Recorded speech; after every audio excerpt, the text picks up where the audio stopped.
राज्यात अतिवृष्टीमुळे झालेल्या नुकसानीसाठी जवळपास 32,000 कोटी रुपयांचं पॅकेज जाहीर करण्यात आलंय। यात आतापर्यंत 8,000 कोटी रुपयांचं अर्थसहाय्य वितरित करण्यात आले असून याचा लाभ 40 लाख शेतकऱ्यांना होतो आहे। आणखी 11,000 कोटी रुपये वितरित करण्यास आज मंत्रिमंडळ बैठकीत विशेष बाब म्हणून मान्यता देण्यात आल्याचे मुख्यमंत्री देवेंद्र फडणवीस यांनी इथं सांगितलंय। ही मदत पुढच्या 15 दिवसात शेतकऱ्यांच्या खात्यावर जमा करण्याचं नियोजन करण्यात आलंय। मंत्रिमंडळ बैठकीनंतर मुख्यमंत्री फडणवीस माध्यम प्रतिनिधींशी बोलत होते। अतिवृष्टीग्रस्त शेतकऱ्यांच्या पाठीशी शासन खंबीरपणे उभे आहे, त्यांना सर्वतोपरी मदत केली जात आहे। आजच्या मंत्रिमंडळ बैठकीत आणखी 11,000 कोटी रुपये वितरित करण्यास मान्यता देण्यात आल्यानं मदतीसाठी निधीची कुठलीही कमतरता नाही।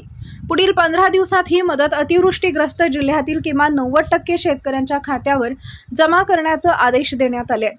यापूर्वी जशा याद्या मिळाल्या तसा निधी वितरित करण्यात आला। ज्यांना केवळ 2 हेक्टरसाठी मदत मिळाली आहे त्यांना पुढील हेक्टरसाठी अर्थसहाय्य मदत दिलं जाणार असल्याचंही मुख्यमंत्री फडणवीस यांनी सांगितलंय।